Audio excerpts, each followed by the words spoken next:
চিংড়ি মাছ দিয়ে ওল কচু রান্না করা হয়েছে। কেমন হয়েছে খেয়ে বলছি।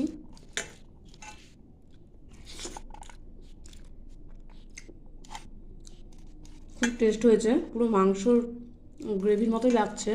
পেঁয়াজ রসুন যেহেতু দেওয়া হয়েছে, টমেটো দেওয়া হয়েছে, খুব টেস্ট হয়েছে। চলো রেসিপিটা তোমাদের সাথে একবার শেয়ার করে নিই।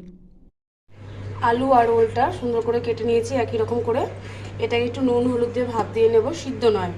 এখানে আছে জিরের গুঁড়ো, ধনের গুঁড়ো, লঙ্কা, টমেটো, পেঁয়াজ কুচি, রসুন, লঙ্কা এটা আলাদাভাবে রয়েছে, আর একটু পরিমাণে আদা রসুন আছে, সেটাই দিয়ে দেবো একসাথে পেস্ট করার জন্য। তেলটা গরম হয়ে গেছে, এবার দিয়ে দেবো জিরার সম্বারে। তারপরে দিয়ে দেবো কুচিয়ে রাখা পেঁয়াজ।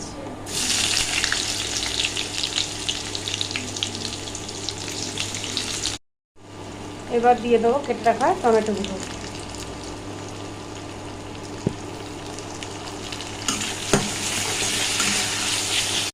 পেঁয়াজ আর টমেটোটা ভাজা ভাজা হয়ে এসছে, এবার দিয়ে দেবো মশলা। এর মধ্যে হলুদটাও আছে, এখানে আছে জিরে, ধনে, তারপরে হচ্ছে রসুন, আদা, কাঁচা লঙ্কা।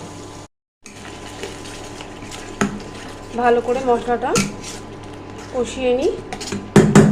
আচ্ছা, এরপরে হলুদ দেওয়া হয়েছে, এবার দিয়ে দেবো কালার হওয়ার জন্য একটু কাশ্মীরি রেড চিলি।